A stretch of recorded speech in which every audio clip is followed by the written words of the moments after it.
दोस्तों पाकिस्तान बामुकाबला बांग्लादेश पहला one day match कब खेला जाएगा, आइए जानते हैं, जिसका time table, schedule and date दोनों तब्दील हो चुके हैं। जी हाँ दोस्तों, यहाँ पर आप लोगों के साथ नया टाइम और डेट जानते हैं कि ये मैच अब आप लोगों को कब देखने को मिलेगा। अब ऐसा समझे कि तब्दील नहीं हुए बल्कि यहाँ पर करीब आ चुका है। यहाँ पर ये मैच अब कब खेला जाएगा जानते हैं। और यहाँ पर मोहम्मद रिजवान ने क्या यार तब्दीलियाँ की हैं, क्या तब्दीलियाँ की हैं, यानी कि बॉलिंग लाइनअप यहाँ पर पाकिस्तान टीम की मुकम्मल तब्दील कर रख दिया है। आप इससे अंदाज़ा लगा सकते हैं कि हमारी फास्ट बॉलिंग के अंदर शाहीन अफरीदी, नसीम शाह, हारिस रऊफ, इन तीनों की छुट्टी हो चुकी है। तो आप खुद अंदाज़ा लगा सकते हैं कि भाईजान किन किन की छुट्टी हुई होगी। और यहाँ पर टॉप ऑर्डर में, यहाँ पर मिड ऑर्डर में कौन से खिलाड़ी अब बाहर हो चुके हैं, किन को साइड कराई है और नए खिलाड़ियों की किन की एंट्री हुई है वो भी जानते हैं। और यहाँ पर नया टाइम टेबल, शेड्यूल और डेट भी जानते हैं। इस मैच की डेट भी आप लोगों के साथ शेयर करते हैं। तो सबसे पहले यार वीडियो को कर दीजिए लाइक, दिल से लाइक कर दीजिए। और चैनल पर अगर आप फर्स्ट टाइम हैं तो चैनल को भी सब्सक्राइब कर लीजिए ताकि इस तरह की मजीद अपडेट्स आ सकें। अब वीडियो को यहाँ पर करते हैं स्टार्ट। अगर यहाँ पर शेड्यूल की बात की जाए ना,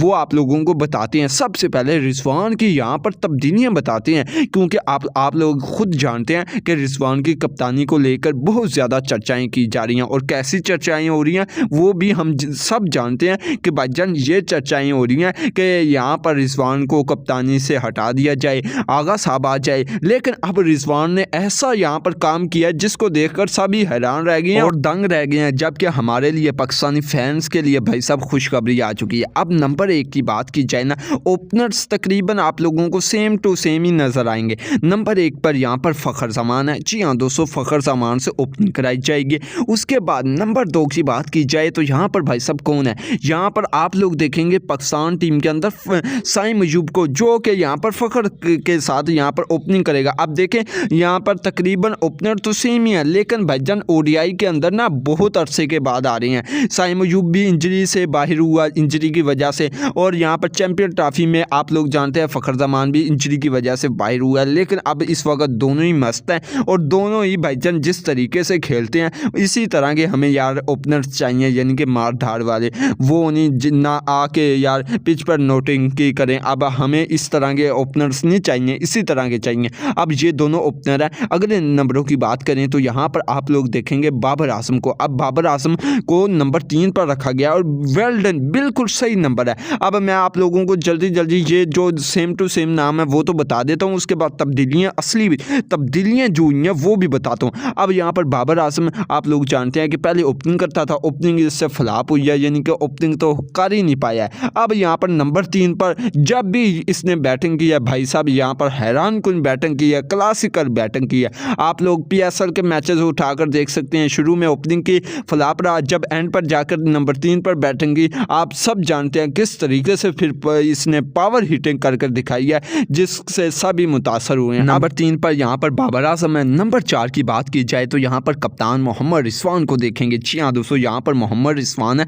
अब यहाँ पर असली तब्दीली आप लोगों को बताते हैं। राना फ़हीम अशरफ भाई साहब इसको आउट कर दिया है यहाँ पर वनडे टीम से, और मेरे ख्याल के मुताबिक बिल्कुल दुरुस्त फैसला लिया। आप कहेंगे कि आप तो फ़हीम अशरफ की बड़ी तारीफ़ें करते थे भाई साहब, T20 में काम चलता है, लेकिन वनडे टीम के अंदर इससे बेहतर चॉइस आ चुकी है। वो कैसे आई है वो रिजवान ने हमें बताया है। हमें ये बताया है कि राना फ़हीम अशरफ आउट होगा, इसकी जगह आएगा आमिर जमाल। अब आप लोग बाखूबी जानते हैं कि आमिर जमाल ने PSL में कितनी अच्छी बॉलिंग की है। आप अगर यहाँ पर ईमानदारी से देखें ना तो यहाँ पर हारिस रऊफ से भी बेहतर बॉलिंग की है, नसीम शाह से भी बेहतर की है और शाहीन अफरीदी से भी बेहतर की है। हालांकि है भी ऑलराउंडर, छक्के चौके भी लगा लेता है और डेथ के ओवर किस तरीके से निकाले हैं। और राना फ़हीम अशरफ की जगह बिल्कुल दुरुस्त फैसला लिया है बैकअप के तौर पर। और हमारे लिए यंगस्टर यही है, इन लोगों ने तो ज़ाया कर दिया, लेकिन अब रिजवान भाई साहब इसको लेकर आया।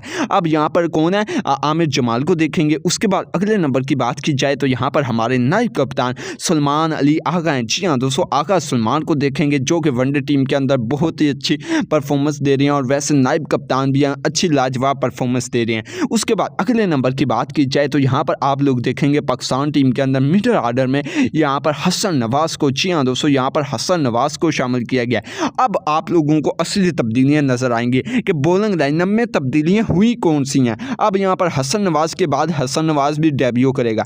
उसके बाद अगले नंबर की बात की जाए तो यहाँ पर मोहम्मद वसीम जूनियर आए हैं और किसकी जगह आए हैं, नसीम शाह की जगह आए हैं। बिल्कुल दुरुस्त फैसला लिया है कि नसीम शाह को बाहर बिठाया, पता चल जाएगा कि भाईजान अगर मैं परफॉर्म नहीं करूँगा मेरी जगह ले जाएगा। और हम जानते हैं कि नसीम शाह को जब भी बाहर बिठाया है तो नसीम शाह ने दोबारा आकर ऐसा कमबैक किया है कि सबको ही मुतासर किया और नसीम शाह वो कर सकता है जो कि दूसरे नहीं कर सकते। आप लोग बखूबी जानते हैं नसीम शाह के पास एबिलिटी है, लेकिन इस वक्त आउट ऑफ फॉर्म है। इस वजह से भाईजान इसकी जगह मोहम्मद वसीम जूनियर से कमबैक कर रहा है और उसका हक भी बनता है। यार 4 साल हो गए वो ऐसे डोमेस्टिक क्रिकेट के अंदर, यानी कि आप ऐसे कह सकते हैं कि ज़ाया हो रहा है और उसको खिला नहीं रहे थे, लेकिन अब खिला लिया है। उसके बाद अगले नंबर बात की जाए तो यहाँ पर आप लोग देखेंगे हारिस रऊफ की जगह भाई साहब अब्बास अफरीदी को, बिल्कुल दुरुस्त फैसला लिया यार। हारिस रऊफ की जगह अब्बास अफरीदी को शामिल किया। एक तो यार ये छोटी सीरीज़ है, यानी कि आप कह सकते हैं कि बांग्लादेश के अगेंस्ट छोटी सीरीज़ है। दूसरा हारिस रऊफ से तो बेहतर ही बॉलिंग कर रहा है इस वक्त अब्बास अफरीदी, छक्के चौके भी गाल लेता है एक्स्ट्रा, और जो बॉलिंग करता है यार वो बहुत ही लाजवाब है, खासकर डेथ के ओवर जो कि हमें इस वक्त ज़रूरत है। ये है कि हमें यहाँ पर लास्ट के नंबर 8-9 वाले यहाँ पर आकर बल्लेबाज यानी कि बॉलर ही कह सकते हैं, वो भी हारिस रऊफ शाहीन जैसे बॉलरों को भाई साहब एक ओवर में 4-4 छक्के लगाकर चले जाते हैं, लेकिन इनके सामने यानी कि आप लोगों ने देखा होगा इनके सामने नहीं फिर चल सकते। अब्बास अफरीदी के सामने, मोहम्मद वसीम जूनियर के सामने, उसके बाद आमिर जमाल के सामने आप देखें चुन चुन कर निकाली हैं प्लेयर रिजवान ने, क्योंकि कप्तानी बचानी है और कप्तानी इसी तरीके से बचेगी और हमारे लिए फ़ायदा ये है कि पाकिस्तान की एक अच्छी टीम बन जाएगी अपनी कप्तानी के चक्कर में। अब यहाँ पर कौन है, अब्बास अफरीदी या हारिस रऊफ आप लोगों को नज़र नहीं आएंगे। फिर लास्ट नंबर की बात की जाए तो यहाँ पर चॉइस 2 बनती थी, कौन, हसन अली या शाहीन अफरीदी। डेफिनेटली हसन अली की तरफ जाएगा, कप्तान भी कोच भी, क्योंकि वो अच्छी परफॉर्मेंस दे रहा है और दिल से खेलता है। बेशक यार